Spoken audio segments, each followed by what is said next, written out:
পথে এবার নামো সাথী, পথেই হবে পথ চেনা। বিশিষ্ট গীতিকার ও সুরকার সলিল চৌধুরীর গান একসময় গণ আন্দোলনকারীদের উজ্জীবিত করত। পথে যে সংগ্রামীদের পথ দেখায় এ কথা বিশ্বাস করেন শিক্ষক শাহিদ মণ্ডল। তাই মমতা বন্দ্যোপাধ্যায় 1993-এর 21শে জুলাইয়ের সংগ্রামের যে ইতিহাস তৈরি করে পথে নামেন, সেই সংগ্রামের প্রাণকেন্দ্রে পৌঁছতে এবার নদিয়ার তেহট্ট থেকে যাত্রা শুরু করলেন তেহট্টের শাহিদ মণ্ডল।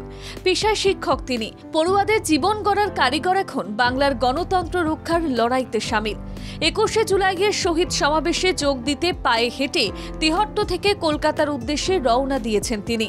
সোমবার বিকেল 3টে তরুণীপুর বাজার থেকে শুরু হয় তার যাত্রা। প্রতিদিন গড়ে 25 কিলোমিটার পথ হাঁটবেন বলে পরিকল্পনা করেছেন তিনি, যাতে 21শে জুলাই সকালে ধর্মতলায় পৌঁছে যান।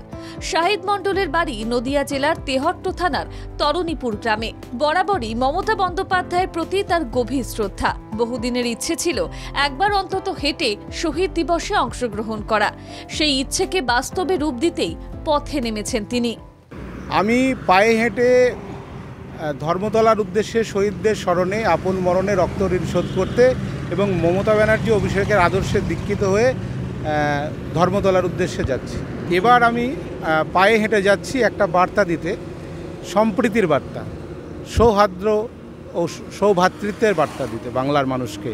যত কিছুই হয়ে যাক, বিভাজনকারীরা যত কুমন্ত্রণায় দিক, হ্যাঁ, আমরা বাংলার মানুষ, আমরা মোরা এক বিনতে দুটি কুসুম, হিন্দু মুসলমান, মুসলিম তার নয়নমণি, হিন্দু তাহার প্রাণ। শাহিদ পথ চলার সময়ে কোথায় কোথায় থাকবেন, কিভাবে যাবেন, সব পরিকল্পনা আগে থেকেই দলের সঙ্গে আলোচনা করে স্থির করেছেন। শাহিদের কথায়, মমতা বন্দ্যোপাধ্যায়ের নেতৃত্বেই সাম্প্রদায়িক সম্প্রীতি রক্ষা করা সম্ভব।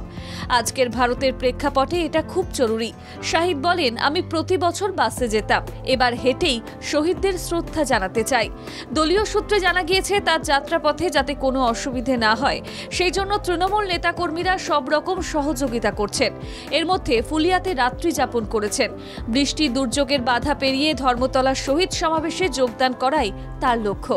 একনিষ্ঠ তৃণমূল কর্মী এই পায়ে হেঁটে শহীদ সমাবেশে যোগদান সব মহলের কাছেই বিশেষ নজির গড়ে তুলছে।